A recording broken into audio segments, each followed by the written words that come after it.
एक दिन एक ब्राह्मण ने अपनी पत्नी को अपने बिना खाना खाने से मना किया ताकि कहीं ऐसा न हो कि वह बकरी बन जाए।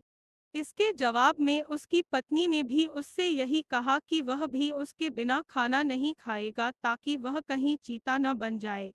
दोनों राजी हो गए। इस तरह काफी दिन निकल गए और दोनों में से किसी ने अपना वायदा नहीं तोड़ा। दोनों एक दूसरे के साथ ही खाना खाते थे, पर एक दिन उस ब्राह्मण की पत्नी ने अपने बच्चों को खाना देते समय उस खाने में से चखने के लिए एक कौर खुद खा कर देख लिया। क्योंकि उस समय उसका पति वहां नहीं था, फिर उसकी पत्नी तुरंत ही एक बकरी बन गई। जब वह ब्राह्मण घर आया तो उसने देखा कि एक बकरी उसके घर के चारों तरफ घूम रही है।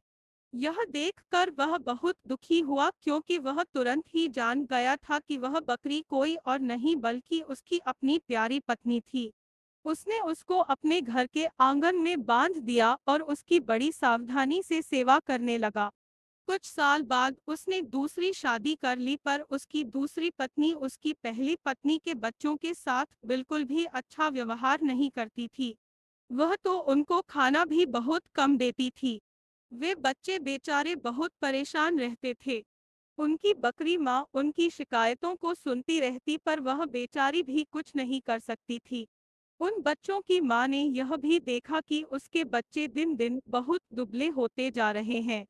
इसलिए एक दिन उसने अपने बच्चों में से एक बच्चे को अपने पास बुलाया और उससे दूसरे बच्चे को भी यह बात चुपचाप बताने के लिए कहा कि जब भी उनको भूख लगे तो वे एक डंडी से उसके सींगों को मारें।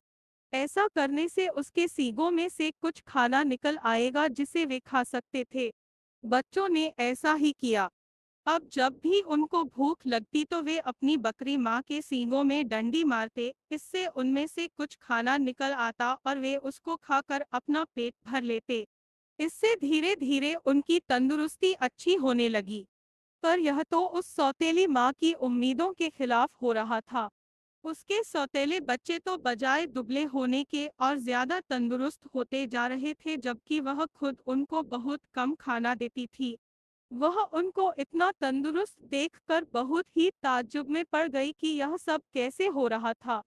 कुछ समय बाद उस ब्राह्मण की दूसरी पत्नी ने एक आँख की बेटी को जन्म दिया।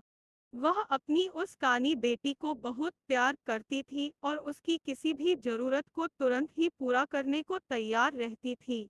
कुछ दिनों बाद जब वह लड़की थोड़ी बड़ी हो गई, चलने फिरने लगी, बोलने चालने लगी, अच्छी तरह बात करने लगी, तो उसकी मां उसको दूसरे बच्चों के साथ बाहर खेलने के लिए भेजने लगी। उसने उसको यह भी कहा कि वह अपने बड़े भाइयों पर निगाह रखे कि वे कब और कैसे खाते पीते हैं। लड़की ने कहा ठीक है। वह लड़की उनके साथ सारे दिन रही और उसने वह सब कुछ देखा जो उनके साथ हुआ। यह सुनकर कि बकरी उसके सौतेले बच्चों को खाना दे रही थी, वह दूसरी पत्नी बहुत गुस्सा हुई। उसने तय कर लिया कि वह उस बकरी को जल्दी से जल्दी मरवा देगी।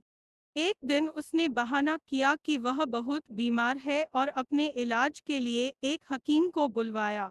उसने उस हकीम को कुछ पैसे देकर कहा कि वह उसके लिए दवा के तौर पर बकरी का मांस खाने के लिए बताए।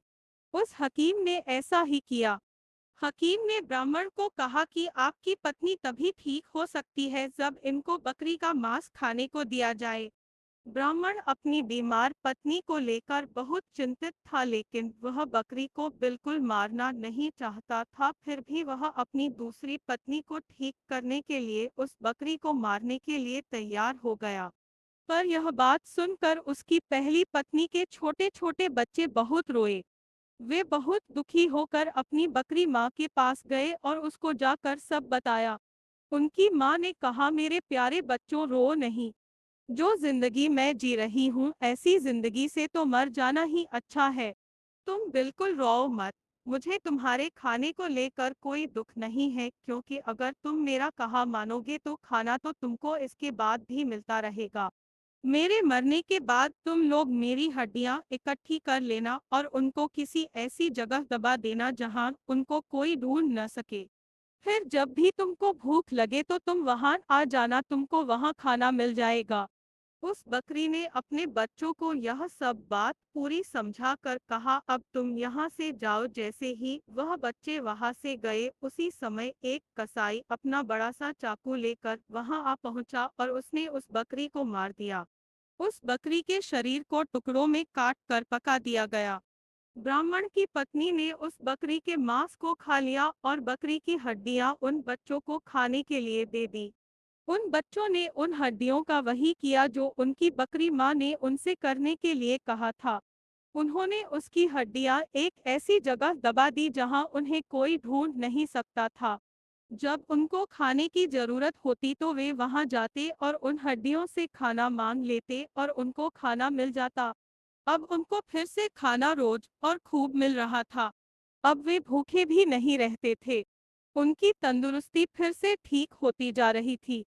उस बकरी के मर जाने के कुछ समय बाद ब्राह्मण की पहली पत्नी की बेटी पानी के नाले में अपना चेहरा धो रही थी कि उसकी नाक की लौंग खुल गई और पानी में गिर गई।